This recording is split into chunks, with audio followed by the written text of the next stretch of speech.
Lorsqu'on parle des relations, tout le monde se soucie de trouver la bonne personne. C'est la préoccupation. Quand on parle de relations, tout le monde veut trouver le conjoint, la conjointe idéale.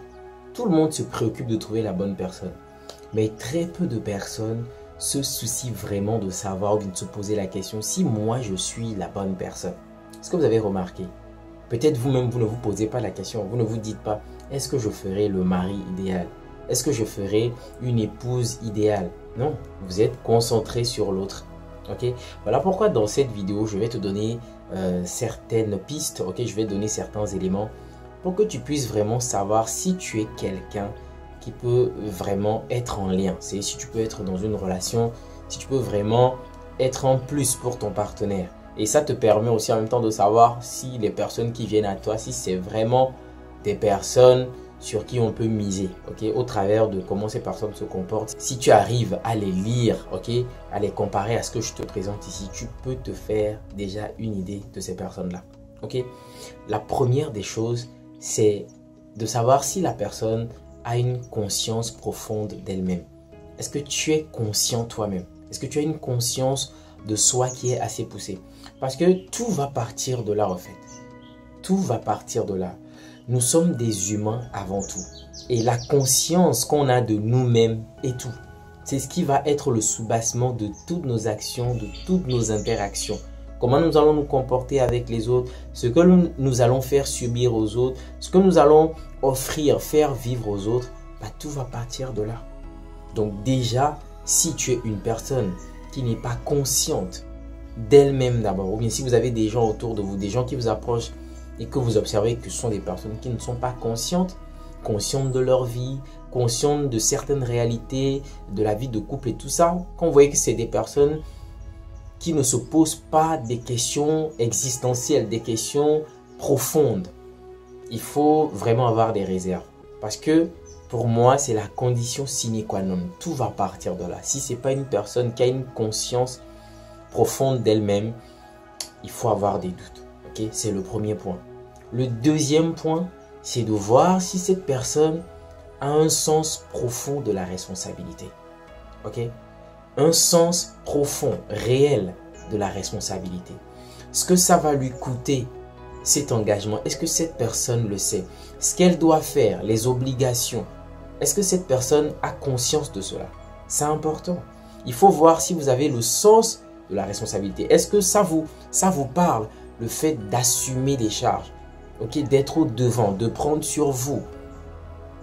Est-ce que ça fait du sens pour vous? Parce que pour ce qui est des relations, on a tous fait des relations. Parfois, ça part de quoi? Ça part de l'attirance, du désir. Ok, on voit l'autre, on est séduit, on est attiré. Mais on est tous d'accord que ce n'est pas quelque chose qui va être pérenne. Quand les gens font 20 ans, 30 ans de mariage, on est d'accord que en termes de désir, ce n'est pas forcément le même que ce qu'ils ont ressenti le premier jour ou la première fois qu'ils se sont rencontrés. Donc, une fois qu'on va évoluer et qu'on va connaître l'autre vraiment en profondeur, que l'autre va se mettre à nu émotionnellement et tout ce désir, toute cette excitation qu'on avait au début peut très rapidement baisser. Et une fois que ça baisse, voilà, on est devant la réalité. C'est les charges, c'est les obligations, c'est de savoir maintenant pourquoi on a choisi d'être ensemble, c'est décider de façon consciente chaque jour de travailler à améliorer la relation, à nous faire progresser. Vous voyez, on est vraiment dans du concret. Okay? C'est plus comme un rêve, hein? Ce n'est plus cette façon illusoire ou bien... Non, c'est pas de l'illusion. C'est pas cette façon idéaliste qu'on a du couple en fait, où on pense que voilà, ça sera toujours rose et on va s'aimer et tout ça, tout ça. Non, la réalité nous rattrape très rapidement et on est obligé vraiment d'évoluer avec l'autre en toute conscience, en prenant conscience des manquements, des imperfections, des défauts, des défaillances de l'autre, mais on choisit quand même parce que c'est un choix qu'on a fait, c'est un engagement qu'on a pris. On fait des choix en âme et conscience et on assume ces choix, on assume ces engagements aux côtés de la personne qu'on a choisie. Donc, c'est très important le deuxième point qui est d'avoir un sens de la responsabilité très poussé. Le troisième point, c'est de voir si la personne a une vision de la vie à deux. Okay? est-ce que vous-même, vous avez une vision de la vie à deux? Lorsque vous êtes avec les gens, posez-leur les questions ou juste écoutez-les. Moi, je me dis souvent, il y a des gens, quand ils sont devant vous et qu'ils vous parlent, vous savez très directement ou bien immédiatement que être en couple, ça ne fait pas du sens pour eux. Et vous pouvez par la même occasion savoir que être en couple fait du sens pour ces personnes-là.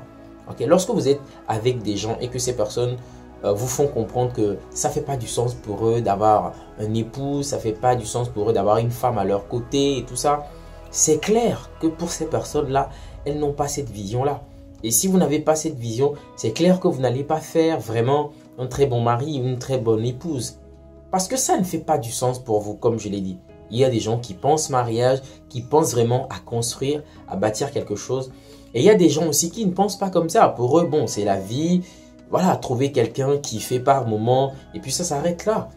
Ok, peut-être même faire des enfants et juste avoir des enfants et puis ne pas avoir peut-être un mari sur le dos, une épouse sur le dos. Donc quand vous avez des gens qui réfléchissent, qui voient la vie comme ça, bah, clairement vous savez que c'est des personnes qui n'ont pas forcément envie de se mettre avec quelqu'un, de faire un parcours sur des années, ça ne les intéresse pas. Et quand vous voyez ça, qu'est-ce que vous faites? Bah, vous ne mettez pas votre tête, ok? Vous passez votre chemin tout simplement. Le quatrième point, c'est de voir si la personne a encore des complexes, ok, liés, des insécurités liées à ses relations antérieures. Même vous, est-ce que vous vous êtes remis de vos blessures, de vos insécurités? Est-ce que vous faites les choix aujourd'hui en fonction de ce que vous avez vécu hier, ok, ce que vous avez subi et tout ça, vos peurs, vos doutes, les manques et tout ça, les insécurités? Il faut vraiment réussir à asseoir un certain détachement. C'est pas que vous allez les oublier, vous pouvez pas les oublier, mais elles n'ont plus du pouvoir sur vous, elles n'ont plus une emprise sur vous. Donc quand vous arrivez à faire ce travail-là, à vous guérir, à vous soigner et tout ça, et que vous ne traînez plus avec ces insécurités, eh bien ce qui se passe, c'est que dans votre nouvelle relation, vous êtes la bonne personne, vous êtes la nouvelle personne. Ce n'est plus l'ancienne personne qui va à chaque fois faire des histoires ou ramener des histoires qui sont en lien avec ses expériences passées. Ok? Ces expériences passées ne doivent pas devenir votre paradigme, ok? Votre façon de voir le couple. Non, c'est pas parce que vous avez vécu des traumas par le passé que ce sont des choses forcément que vous allez revivre aux côtés de votre nouveau partenaire. Au contraire, c'est lorsque vous ne réussissez pas à faire ce détachement, à laisser ces traumas derrière, que ces traumas viennent perturber ou bien pourrir votre relation à nouveau. Ok? Donc c'est très important de faire ce travail-là pour dissocier votre passé de ce que vous pouvez vivre là maintenant. Et le dernier point, c'est la maturité émotionnelle. Ok? Elle est très importante. Je pourrais même la mettre au premier point parce que la maturité émotionnelle, c'est vraiment ce qui va indiquer que vraiment cette personne a de la maturité et qu'elle peut vraiment se mettre en lien. Comme vous savez, on le dit toujours, hein, pour se mettre en relation, en couple, le mariage, c'est pas une question d'âge. C'est pas une question d'âge, c'est une question de maturité. Et cette maturité, je me dis, elle est plus émotionnelle. Ok? Parce que si vous n'avez pas cette maturité, eh bien vous ne pourrez pas gérer votre partenaire, vous ne pourrez pas gérer les problèmes du couple. Vous allez péter un câble à chaque fois, vous n'allez pas pouvoir vous contenir, vous n'aurez pas une certaine discipline. Sans cette maturité émotionnelle, ça ne passera pas. Si vous n'avez pas de maturité émotionnelle, vraiment pour le mariage, moi je ne vous encourage pas. Parce que les choses que vous allez vivre dans vos relations, même pas le mariage, même dans les relations, quand vous n'avez pas de maturité émotionnelle, ça ne passe pas.